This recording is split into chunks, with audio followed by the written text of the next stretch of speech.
we will be talking about a very important topics of immunosuppressant drugs. First of all, you need to know about what is immune system. Immune system is a natural response of our body to protect us from the exogenous substances. Exogenous substances may be it may be microbes, it may be other dust particles, it may be chemicals, exogenous substance. For all these substances, body has a mechanism to treat these by providing the immune responses.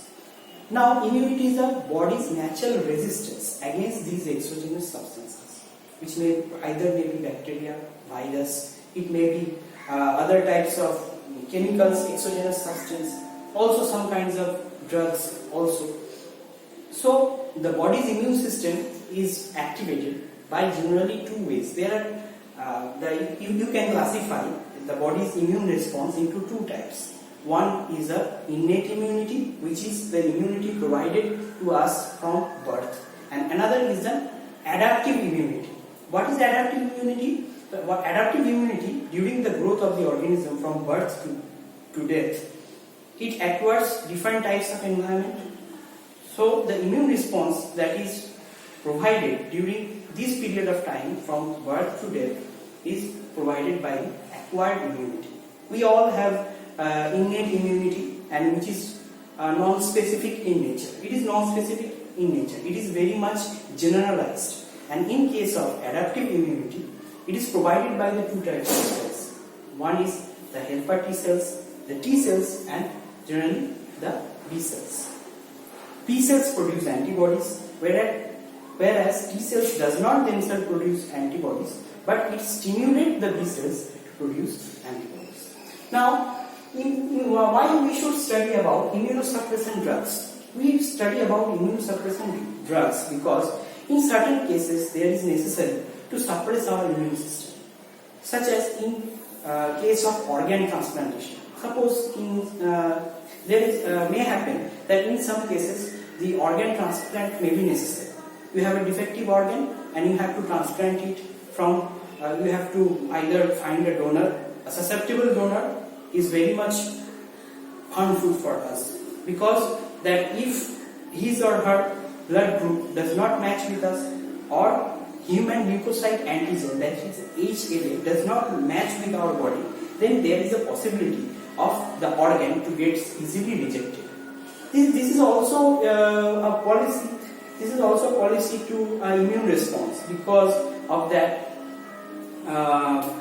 we know that our body is very much specific to about exogenous substance. It tries to reduces the harmful effects. So it is a generalized response that the body will not accept any organs or any xenotransplant or any grafting from the other organisms. It is a very natural response. So in that case we need immunosuppressant drugs.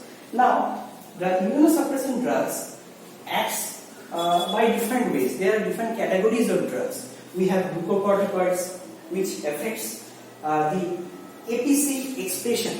APC expression, that is antigen presenting cell expression. Then it will inhibit the interleukin 2, that is a cytokines in nature, interleukin 1 and interleukin 6. We know that all these are activated in the state of inflammation, and we also know that glucocorticoids actually inhibit the inflammation process. We have tacrolimus, sirolimus, which fall under the category of calcineurin inhibitors. So we will discuss it later on. What is calcineurin inhibitors?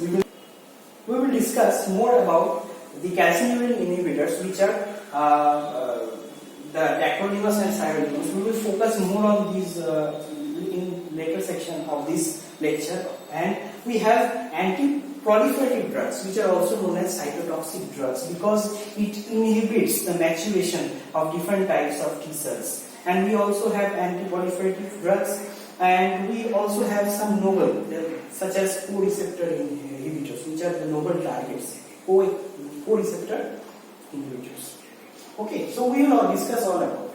Then at first we need to discuss about what is This is a generalized expression of how our immune system actually works. Here we see that the antigen presenting cell is expressed, it expresses the antigen by expressing MHC2 complex, which is major histocompatibility complex type 2. So it expresses the antigen which activates the T helper cell. Then T helper cell in an activated state produces IL-2. Here from the activation by the antigen it produces interleukin-2. It is a type of a cytokines. You can call it as a kind of cytokines, lymphokines and many other things. Okay. So here it is the activated helper T cells. Now activated helper T cells expresses many surface receptors. That surface receptors are the novel targets for the monoclonal antibodies. We will also see here that the monoclonal antibodies are also developed, that is anti-CD3, anti-CD25. So these all are monoclonal antibodies that target the activated T cell receptors. Okay. We have also different types of novel drugs such as IL-2 receptor antagonists such as anakinra and IL-1 receptor antagonist, which is anakinra, and we have IL-2 receptor antagonists. So we will study about the classification of different kind of drugs. So this is a generalized form. Now we will enter into the specific drugs. I will discuss about the basic classification of immunosuppressant drugs. We have different classification of drugs such as calcineurin inhibitors, we have mTOR inhibitors, we have anti-proliferative or it is also known as cytotoxic drugs, we have glucocorticoids or general steroidal moiety, we have biological agents. Biological agents can be subdivided into TNF-alpha inhibitors, we have IL receptor, that is interleukin-1 receptor antagonist, we have interleukin-2 receptor antagonist, we have monoclonal antibodies. We are talking about the monoclonal antibodies that target the specific receptor that is expressed in an activated T cell receptor. We have polyclonal antibodies. Why we are calling polyclonal antibodies is because of that the polyclonal antibodies expresses different types of receptors such as CD40, CD25, CD35, CD30 and different types of antibodies thus are required to silence all these cytokines. Now what is calcineurin? Calcineurin is actually a complex and dependent complex formed from calcium and calmodulin complex that have protein or threonine phosphatase activity. So this is basically a protease or threonine phosphatase activity. That complex is formed from the calcineurin. Forms the calcineurin, and calcineurin is present as a protein inside the T cells. Now we have the calcineurin inhibitors, cyclosporine and tacrolimus. Cyclosporine is actually a polypeptide in nature. It is composed of 11 amino acids. Similarly, tacrolimus, it has a very different action of that, similar action, but it has a different binding site. It has FKBP 506 associated to a protein and blocker that is associated with the mTOR. And we have mTOR inhibitors, that is sirolimus and everolimus. What is mTOR? mTOR is a mammalian target of rapamycin. Now it has a very important role. The mTOR itself has a very important role in the cell cycle, in a in the growth of the cell, the proliferative cycles of the cells, the proliferative growth and different types of differentiation. It has a role. It has also role. mTOR has also in the insulin resistance defective autophagy. It has also role in that also. And anti-proliferative drugs. What are anti-proliferative drugs? Are actually cytotoxic drugs. Okay, so these kinds of, we know that azathioprine we will discuss in later videos, that how it acts. We have methotrexate. Methotrexate is also a kind of anti-cancer drug. We know that cyclophosphamide and chlorambucil, these are all anti-cancer drugs, and we know that anti-cancer drugs are cytotoxic drugs. Glucocorticoids. We know that glucocorticoids have predominant activity to prevent inflammation.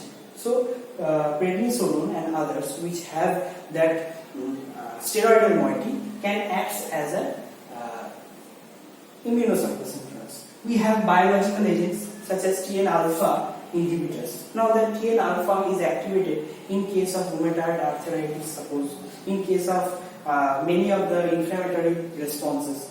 The TNF-alpha has actually inflammatory in response. It is a tumor necrosis factor alpha. It has the action of inducing inflammation. So by reducing its expression, we can control. The drugs are etanercept, infliximab, and basiliximab. We have interleukin-1 receptor antagonist, which is anakinra. Anakinra is a type of antagonist, IL-1 receptor antagonist, that is interleukin-1 receptor antagonist. That are cytokine in nature, and we know that cytokine in nature, the drugs which acts on these cytokines have an immunosuppressant action. We also know that interleukin-2 is also pro-inflammatory, inflammatory in nature. So we have daclizumab and anti-CD25 antibodies. We have anti-CD3 antibodies such as monoclonal CD3 antibodies. We have polyclonal antibodies such as anti-thymocyte antibody. We will discuss it later on. So these all are the agents that targets the immunosuppressant action. Now we will discuss that why actually we need immunosuppression is because of to prevent the organ rejection. To prevent in case of suppose you have a kidney transplantation, such as you have a different organ transplantation. So they are prone to rejection by the body, and they are prone to rejection by our immune system. So temporarily stopping the immune system can also increase the risk of other infections. Such as infections from microbes and other infections. So precautions must be maintained. Because at the time the immunosuppression action is going on, there is other diseases may be arise. So this should be very rational and should be applied in a very protective manner, so that other infections such as any kind of other super infection does not affect the body. So this should be very much rationally interfere with the positive. So in the next video we will discuss everything. Thank you.